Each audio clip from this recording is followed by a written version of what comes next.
Hello and welcome dear friends. आज के इस वीडियो में हम बात करने वाले हैं EMRS KVS NVS के टीयर 2 के एग्ज़ाम रिजल्ट को लेके जो अपडेट है उसके बारे में। देखिए मेरी CBSE से बात हुई तो उन्होंने कहा क्या मैं आपको डायरेक्ट बता देता हूँ। देखिए उनकी कॉल रिकॉर्डिंग्स मैंने सेव कर ली थी, उसका आपको सेपरेट वीडियो प्रोवाइड करवा दिया था। जिन्होंने नहीं चेक किया वो चेक कर लेना, बट मैं सीधा सा बता दूँ आप लोगों को। तो उन्होंने कहा कि आपका अगस्त के फर्स्ट वीक में आ जाएगा। और देखिए यहाँ से ये अगस्त के फर्स्ट वीक में आएगा। उन्होंने कहा 1 से 2 दिन आपको डिले और मिल सकता है, बट फर्स्ट वीक में आने की पूरी पॉसिबिलिटी है।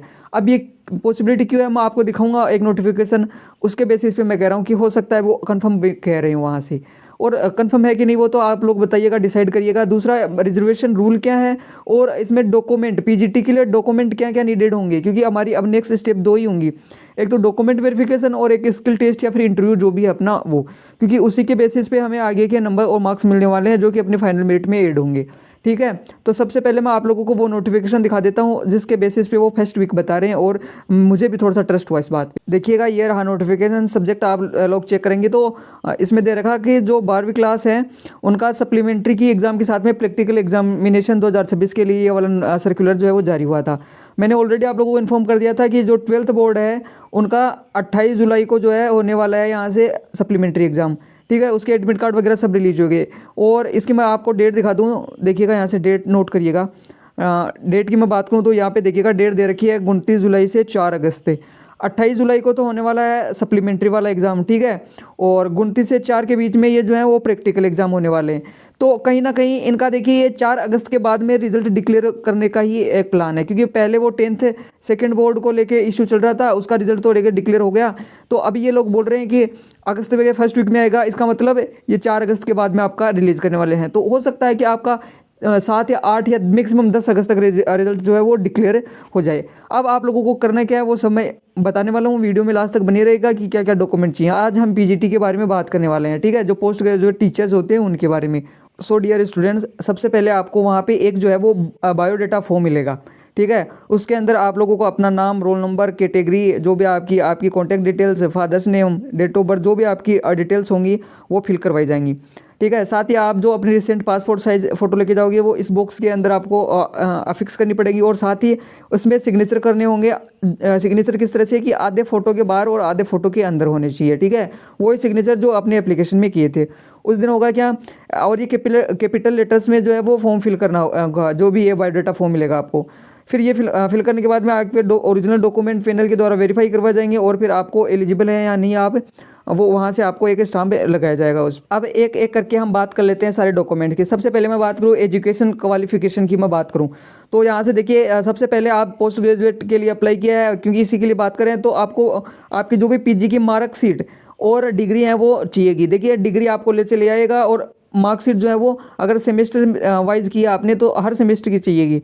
साथ ही अंडर ग्रेजुएशन UG की आपको जो है वो सब्जेक्ट मार्कशीट और डिग्री दोनों चाहिएगा। इसमें देखिए B.Ed जो है वो मैंडेटरी है। अगर आपकी B.Ed पेंडिंग है, B.Ed नहीं किया आपने, अपीयरिंग है, तो आप यहाँ से एलिजिबल नहीं होंगे, पहले ही बता रहा हूँ।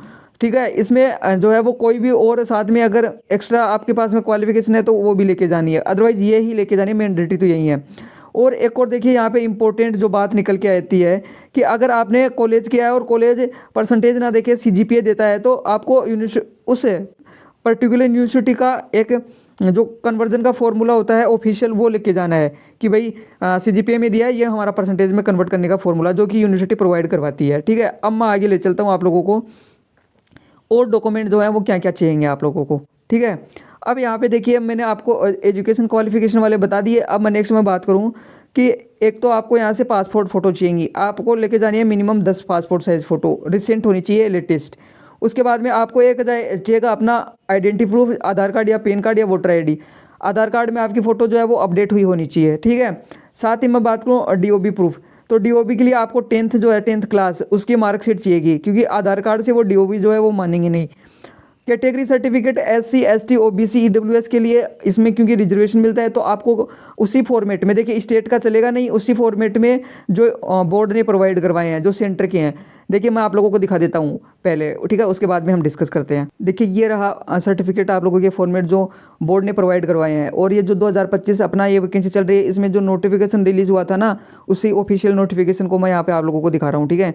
एक एक करके देखते जाइएगा यहाँ से आप लोग। अभी मैं बात कर लेता हूँ। एक नोटिफिकेशन हो गया यहाँ से ओबीसी के लिए रहने वाला है। देखिए ये सर्टिफिकेट मैंने टेलीग्राम चैनल पे डलवा रखे हैं, वहाँ से आप लोग चेकआउट कर लीजिएगा, ठीक है। यहाँ से मैं बात करूँ, ये रहा ईडब्ल्यूएस के लिए, ठीक है, ईडब्ल्यूएस की रहा। और भी देखिए आप नीचे देखते जाएंगे तो यहाँ से एक्स सर्विसमैन के लिए रहा, ठीक है। सारे फॉर्मेट मैंने डलवा रखे हैं, चेक कर लेना। वीडियो ज़्यादा लंबी हो जाएगी, मैं इसमें पूरा आप लोगों को कंप्लीट नहीं दिखा पाऊंगा। तो ये किसके लिए है? ये इमारस के लिए है। अब मैं आप लोगों को केवीएस वाला भी दिखा देता हूँ। ये रहा केवीएस के लिए, ठीक है। केवीएस के लिए जो फॉर्मेट है प्रोवाइड करवाएं, जो कि ऑफिशियल नोटिफिकेशन से दे रहा हूँ मैं। ये ओबीसी के लिए रहा, चेक कर लेना। मैंने टेलीग्राम पे डलवा रखे हैं ये वाले भी और ईएमआरएस वाले भी। यहाँ से भी ये देखिए ओबीसी के लिए जो नॉन क्रिमिलियर होते हैं उनके लिए, और साथ में ये एससी एसटी के लिए हो गया। यहाँ से चेक कर लेना, इसी फॉर्मेट में चलेगा, कोई दूसरा फॉर्मेट अलाउ नहीं है, पहले ही बता रहा हूँ, ठीक है। और यहाँ से भी आप लोग चेक कर लीजिए, ईडब्ल्यूएस के लिए दे रखा है। देखिए जो इकोनॉमिकली वीकर सेक्शन है उसके लिए भी दे रखा है। सारे फॉर्मेट जो है वो दे रखे हैं, चेकआउट कर लेना। ऑफिशियल नोटिफिकेशन वेबसाइट से चेक कर लेना चाहिए या फिर टेलीग्राम चैनल से ज्वाइन कर लेना, ओके, ठीक है। तो ये सब फॉर्मेट हो गए कैटेगरी सर्टिफिकेट्स के। पीडब्ल्यूडी के लिए भी वही चलेगा, एक्स सर्विसमैन सब के लिए मैंने आपको बता दिया। अब देखिए अगर आप ईएमआरएस के एम्प्लॉई है या फिर कहीं भी जॉब कर रहे हैं तो आपको एक वहाँ से एनओसी लेनी पड़ेगी, वो भी साथ लेके जानी है। एनओसी मतलब नो ऑब्जेक्शन सर्टिफिकेट, वो दे देंगे वहाँ से, आप लोगों को वहाँ से ले लेनी है। अब बात करूँ मैं सीटेट की, तो इसमें देखिए पीजीटी के लिए सीटेट जो है वो कंपलसरी नहीं है, बट अगर आप टीजीटी के लिए जा रहे हैं, देखिए मैं टीजीटी का भी बता देता हूँ। अगर टीजीटी के लिए जा रहे हैं तो सीटेट जो है वो कंपलसरी है, ध्यान रख लीजिएगा, ओके।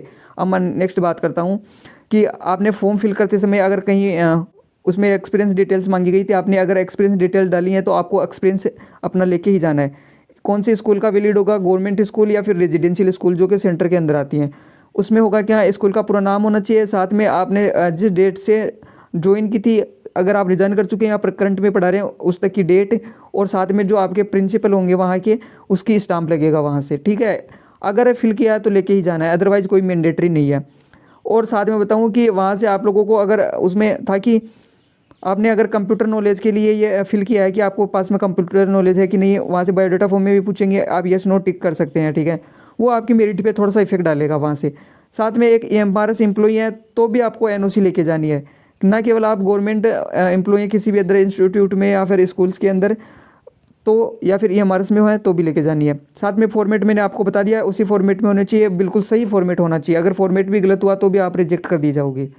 आगे मैं बात कर लेता हूँ, फाइनल चेकलिस्ट बात कर लेता हूँ। जाने से पहले ये डॉक्यूमेंट चेक कर लेना कि ये डॉक्यूमेंट हमारे पास है कि नहीं है। ओरिजिनल डॉक्यूमेंट जो है वो एक फोल्डर में रख लेना। जो डॉक्यूमेंट सारे बताए हैं उनके दो के सेट्स फोटोकॉपी जेरोक्स करवा लेना। अटेस्टेड, सेल्फ अटेस्टेड यानी कि खुद की सिग्नेचर हुई होनी चाहिए, ठीक है। फॉर्मेट चेक कर लेना कैटेगरी के कि सेंटर गवर्नमेंट के अकॉर्डिंग है और बोर्ड ने जो प्रोवाइड किए हैं उसके अकॉर्डिंग है क्या। ये सारे के सारे डॉक्यूमेंट आपको पहले ही प्रिपेयर कर लेने हैं। साथ में टाइम से पहले वहाँ पे पहुँच जाना, ये नहीं है कि बाद में लेट पहुँचो और टाइम निकल जाए वगैरह वगैरह हो उसमें। फॉर्मल और प्रोफेशनल कपड़े पहन के जाने हैं, ये नहीं कि आप ऐसे कुछ भी पहन के जा रहे हो, क्योंकि वो एक पॉजिटिव इंटेंट डालता है वहाँ पे। आगे मैं बात करूँ इंटरव्यू की, तो इंटरव्यू के लिए प्रिपरेशन हम जल्दी स्टार्ट कर देंगे। अब यहाँ से देखिएगा, थोड़ा सा मैं आपको एज रिलैक्सेशन बता देता हूँ। पीजीटी में 40 ईयर्स रहने वाला है, पीजीटी के लिए मैक्सिमम 40 ईयर्स रहने वाला है। बात करूँ ईएमआरएस ईएमआरएस एम्प्लॉय अगर आप हैं या केवीएस एम्प्लॉई हैं तो आप लोगों के लिए 55% जो है वो छूट मिलने वाली है, यानी कि 55 ईयर्स आपको मैक्सिमम चलेंगे यहाँ पे 40 और यहाँ पे 55।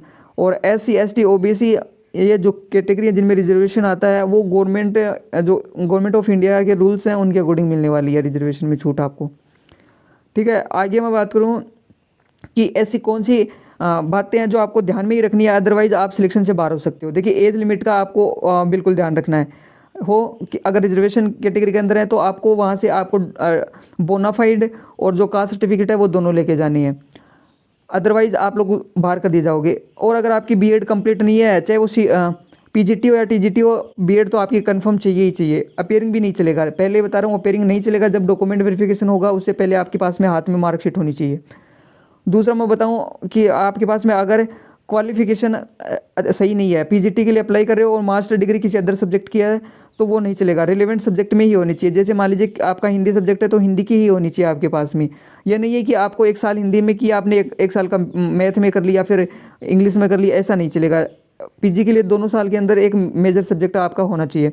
साथ में कैटेगरी वगैरह के जो फॉर्मेट मैंने आपको प्रोवाइड करवाए हैं उसी फॉर्मेट में होने चाहिए, अदरवाइज़ आपका फॉर्म जो है वो रिजेक्ट कर दिया जाएगा एप्लीकेशन।